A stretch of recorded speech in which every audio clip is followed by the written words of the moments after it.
Aparna loan জোগাড় করতে পারেনি বলে অফিসের সমস্ত কর্মচারীরা কাজ বন্ধ করে অফিসের সামনে ধর্ণা দিচ্ছে। এদিকে অপর্ণার এই বিপদে অপর্ণার পাশে দাঁড়ালো আরজের মা। আমরা এমনটাই দেখতে পারব আজকের পর্বে, চলুন বিস্তারিত জেনে নেই। শুরুতে দেখা যায় অপর্ণা অফিসে যার যার কাজ তাকে বুঝিয়ে দিচ্ছিল, আর যে চেকগুলো সই করা হয়নি সেই চেকগুলো সই করে দিচ্ছিল।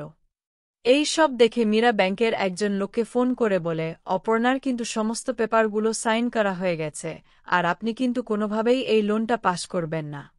আর তখন লোকটি বলে, আপনি যেভাবে বলবেন সেভাবেই হবে। এরপর অপর্ণা মিটিং শুরু করে, সেখানে একজন অফিস স্টাফ বলে, অপর্ণা ম্যাডাম একটা ভুল হয়ে গিয়েছে। অপর্ণা বলে, কি হয়েছে বলো। সবাই মিলে জিজ্ঞেস করছে, কিন্তু লোকটি অপর্ণার সঙ্গে আলাদা বলতে চাইছে। অপর্ণা বলে, এখানে বলো সমস্যা নেই। লোকটি বলে, ম্যাডাম আপনি চেকগুলো সই করে দিয়েছেন, ওগুলো তো ব্যাংকে নিয়ে গিয়েছিলাম, ওরা বলল একটার ভিতরে কিছু ভুল রয়েছে, তাই আমরা লোনটা পাইনি। অপর্ণা বলে, আমার জানা মতো কোনো ভুল থাকার কথা নয়, কোথায় ভুল ছিল সেটা কি ওনারা বলেছে?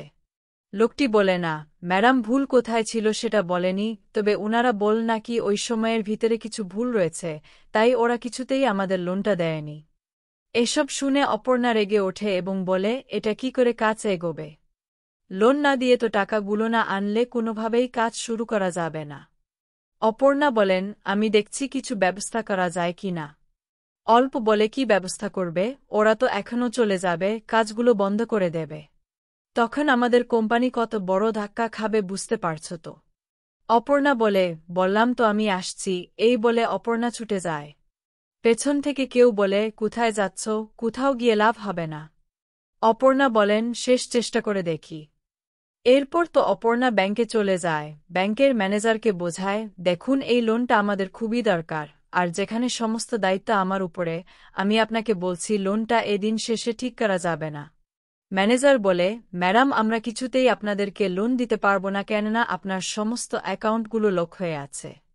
অপর্ণার মাথায় আকাশ ভেঙে পড়ে, তিনি বারবার ম্যানেজারকে বোঝানোর চেষ্টা করেন, কিন্তু ম্যানেজার কোনো কথাই শোনে না, কেননা মীরাও আগে থেকেই সবকিছু বুঝিয়ে দিয়েছে যাতে করে আপনাকে কোনো ফান্ড না দেওয়া হয়। অপর্ণা ভেঙে পড়ে আবার অফিসে আসে, অফিসে এসে অর্ক বলেন, আপনারা কি হয়েছে? ওদিকে কিঙ্কর চলে যায় মীরার রুমে, রুমে গিয়ে বলে, আমরা ম্যাডাম এসব কেন হচ্ছে, নিরাপদে বলো কেন কি হচ্ছে। আর তখনই মীরা বলে, তুমি কিছুই জানো না, এই ফান্ডের বিষয়ে তুমি কিছু জানো না, তুমি তো বলো না, আমি কি করে জানব। কিঙ্কর বলে, যদি আপনাকে দায়িত্ব না দিয়ে কেউ আমাকে দায়িত্ব দিয়ে থাকত তাহলে আমি কি করে জানতাম, বলেই তর্ক লাগে। আমার মনে হচ্ছে তুমি জানো না, কেননা তুমি অপর্ণার উপর যাতে কোনো প্রভাব খাটাচ্ছ, তাই ক্ষতি হলে তুমি অপর্ণা করো, অফিসের কাজে কেন ক্ষতি করছো, অফিসের এমন সিদ্ধান্ত তুমি কেন নিচ্ছ, আমার মনে হচ্ছে এর মধ্যে তোমার হাত রয়েছে। আর তখনই মীরা বলে, তোমার কাছে প্রমাণ আছে কি, প্রমাণ ছাড়াই কেন তুমি এভাবে আমাকে ইঙ্গিত করছ। কিঙ্কর বলে, তোমার কি মনে হয় আমি প্রমাণ জোগাড় করব, করলে তুমি বাঁচবে, শোন তুমি অপরের ক্ষতি করো ওটা আমার কিছু যায় আসে না, কিন্তু তুমি অফিসের সমানভাবে ধূলিসাৎ করে দিলে আমি কিছুতেই মেনে নেব না, যাও আগে প্রমাণ নিয়ে এসো, প্রমাণ নিয়ে এসে আমার উপর আঙুল তুলবে, বুঝতে পারছ। এরপর কিঙ্কর গেলে মীরা কিছুটা শান্ত হলেও বিষয়টা কি করে সবটা জানল কেউ জানে না, মনে হয় বিষয়টি এখনও ভালোভাবে পরিষ্কার হয়নি। যাই হোক, আমি তো কোনোভাবেই ভানব না, যাই হয়ে যাক, ওই আপনাকে ওরকম আমি বুঝিয়ে দেব।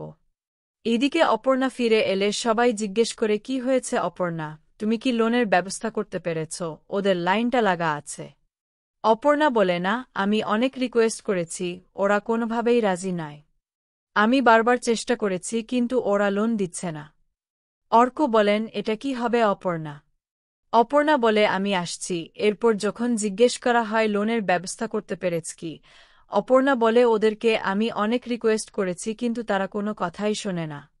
অর্ক বলেন, এই দায়িত্বটা নেওয়ার আগে তোমাকে বুঝে নিতে হতো, প্রতিটি পদক্ষেপে সাবধানতা অবলম্বন করতে হতো, এখন ফান্ড না হলে আমাদের কাজ বন্ধ হয়ে যাবে। অপর্ণা বলে, আমি যাচ্ছি, যার কাছে গেলে কাজ হবে সেখানেই চেষ্টা করছি। সে ম্যানেজারের কাছে যায়, ম্যানেজারদের বোঝানোর চেষ্টা করে, হাত জোর করে অনুরোধ করে, কিন্তু মীরা বাধা দেয় এবং বলে, কেন আজও তোমায় দায়িত্ব দেয়া হলে তুমি তা পালন করতে পারছ না। অপর্ণা ব্যথিত কণ্ঠে বলে, দেখুন আপনার সঙ্গে আমার ব্যক্তিগত বিরোধ আছে, সেটা আমার উপর পরিবারে মিটিং নাই, কিন্তু এভাবে অফিসের ক্ষতি করবেন না, অফিসে ক্ষতি হলে বড়লস হবে। আপনি কেন বুঝতে পারছেন না আমার উপর রাগটা কেন এভাবে অফিসের উপর ছড়াচ্ছেন? অফিসের প্রতি আমার যথেষ্ট দায়িত্ববোধ আছে, আর তুমি বলছো তোমার উপর আমার রাগ আছে বলে আমি কাজে ক্ষতি করব কেন? আমি জানি না ওরা আমার কথা শুনবে কি না, তুমি এখন এখান থেকে যেতে পারো। তখন অপর্ণা বলে, ম্যাডাম এটা করবেন না প্লিজ, আমি আপনার কাছে হাত জোর করে বলছি। কিন্তু মীরা কোনো কথাই শুনতে রাজি নাই। অপর্ণা রুম থেকে বেরিয়ে আসে, মুখে বলে ফেলল, উনি পারবে না, ম্যানেজার নাকি ওনার কথা শুনবে না। এখন আমি কথা বলেও কোনো লাভ হবে না, কারণ মীরা সরাসরি আমাকে নিষেধ করেছে। এই বিষয়ে সে কিছুই করবে না। এটা শুনে অপর্ণা ভীষণ ভেঙে পড়ে। ঠিক তখনই হঠাৎ আর্যর মায়ের ফোন আসে। অপর্ণা ভাবে, নিশ্চয়ই উনি কিছু জেনে গেছেন, না হলে হঠাৎ করে এমন ফোন করবেন কেন? অপর্ণা ফোন রিসিভ করতেই ওপাশ থেকে আর্যর মা বলে ওঠেন, না, তোমার গলাটা এমন ভারী লাগছে, অফিসে কোনো ঝামেলা হয়েছে কি? অপর্ণা মনে মনে ভাবে, কিছু জানানো যাবে না, না হলে ম্যাডাম চিন্তায় পড়ে যাবেন, আমাকে নিজেই সব সামলাতে হবে। তাই সে বলে, না ম্যাডাম, সব ঠিক আছে। তখন আর্যর মা বলে, যদি কোনো সমস্যায় পড়ো আমাকে জানিও, আমি তোমার পাশে আছি। এটা বলেই ফোন কেটে দেয়। অন্যদিকে আর্যর মা ভাবে, অপর্ণার গলায় এমন ভারী ভাব কেন, নিশ্চয়ই কোনো বিপদ ঘটেছে, এটা জানতে হবে। এরপর অফিসে সবাই অপর্ণাকে দোষারোপ করতে থাকে। অপর্ণা বলে, প্লিজ আপনারা শান্ত হন, আমি কালকের মধ্যে একটা ব্যবস্থা করব। বাড়ি ফিরে অপর্ণা ভাবে কিভাবে টাকাটা জোগাড় করা যায়। তারপর সে ভাবে, বাড়িতে বসে থেকে কিছু হবে না, আমাকে এখনই অফিসে যেতে হবে। রাতের বেলা কাউকে কিছু না বলে সে অফিসে চলে যায়। অফিসে গিয়ে নিজের কাজ শুরু করতে যায়, ঠিক তখনই আর্যর মা অফিসে আসে। দেখে রুমের লাইট জ্বলছে, দরজা খোলা।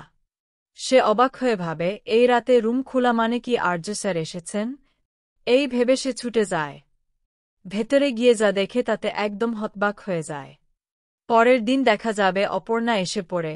আর্যর মা জিজ্ঞেস করে, কি হয়েছে তুমি জানো না? অপর্ণা লোনের ব্যবস্থা করতে পারেনি বলে অফিসের সব কর্মচারী কাজ বন্ধ করে ধর্ণা দিচ্ছে।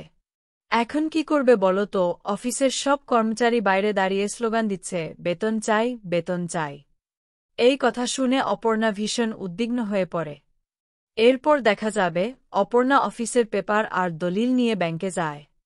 ব্যাংক ম্যানেজারকে বলে, এগুলো আপনাদের কাছে রেখে যদি আমাকে লোনটা দিতেন তাহলে আমার অনেক উপকার হতো। তখন ম্যানেজার চুপ করে চেয়েই থাকে অপর্ণার দিকে। তো বন্ধুরা, তোমাদের কি মনে হয় অপর্ণা কি পারবে নিজের সম্মান রক্ষা করতে? অবশ্যই কমেন্ট করে জানিও, আর পরবর্তী আপডেট পেতে আমাদের চ্যানেলটি সাবস্ক্রাইব করে পাশে থাকা বেল আইকনটি অন করে দিও।